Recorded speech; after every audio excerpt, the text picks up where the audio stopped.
If I wanted to eat, I first had to make it across the pool. My clothes would show whether I had crossed cleanly. Until I passed the test, my stomach stayed empty. Convinced I could match the older students, I eagerly took my turn. A few seconds later, I was sputtering in the pool. At the dining hall, a senior monk planted himself between me and my meal. Water streamed from my robe and pooled all around my feet. Outside the dining hall, my empty stomach kept growling. After all that waiting, I still hadn't eaten a bite. Still starving, I tried my luck at the dining area next door. Instead of a meal, I found myself facing the head monk. The head monk had no sympathy for my empty stomach. A lone log bobbed on the water before me. With my stomach growling, I couldn't refuse the challenge. Hunger drove me onto the log. I surfaced drenched, with the porridge still out of reach. By nightfall, my hands were raw from scrubbing bowls. By morning, hunger had me clinging to the dining hall wall, desperate for a way inside.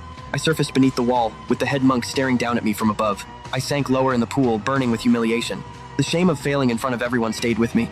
Once the monastery fell asleep, I trained alone on 2 wooden barrels. Before long, my whole body ached from the hard landings. No matter how hard I landed, I climbed onto the barrels again. My feet began adjusting to every turn of the barrels. By dawn, the rolling barrels could no longer throw me off balance. The next day, I faced the pool alone beneath a courtyard full of smirking faces. I landed dry and steady on the far side. The watching monks stared at me in disbelief. The head monk immediately decided the test was too easy. Now only a row of narrow wooden slats stretched across the pool. One by one, the best students surfaced beneath the slats, dripping and stunned. Moments later, I was hauling myself out of the pool beside them. Hunger kept every one of us at that pool from dawn until deep into the night. Day after day, we dragged ourselves from the pool, bruised, soaked, and hungry. The head monk placed a plate in my hands, leaving me baffled by this strange new test. The water swallowed my plate on the first splash. The head monk picked up another plate as I watched in confusion. Beside the head monk's effortless throw, mine suddenly looked heavy and clumsy. We stared at the ripples, waiting for the head monk to reveal the trick.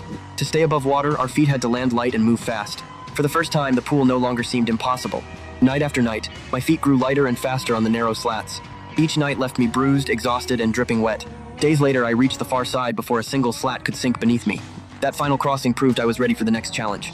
Before long, I stood at the entrance to Chamber 34. In this chamber, quick feet alone wouldn't be enough. 2 water-filled buckets dragged heavily at my arms. Barely an inch separated the buckets from the blades. Every step had to keep those heavy buckets perfectly level. For 4 months, I made that blade-lined walk again and again. Before long, I could carry the water without watching every blade. Soon, I became the student everyone else relied on. At last, I had passed the head monk's test. My next trial awaited me in Chamber 33. At first glance, Chamber 33 looked almost empty. The chamber stood silent, its wooden fish drum and massive bell waiting to be struck. The head monk took his place at the drum while I stood beneath the massive bell. I stood there waiting for the real challenge to begin. Then I saw the enormous hammer I was expected to wield. The handle strained in my grip, but the hammer had never left the floor. My confidence vanished as I stared at the motionless hammer. The hammer's crushing weight revealed that this chamber demanded something far harder. All the arm strength I had built meant nothing without precise control.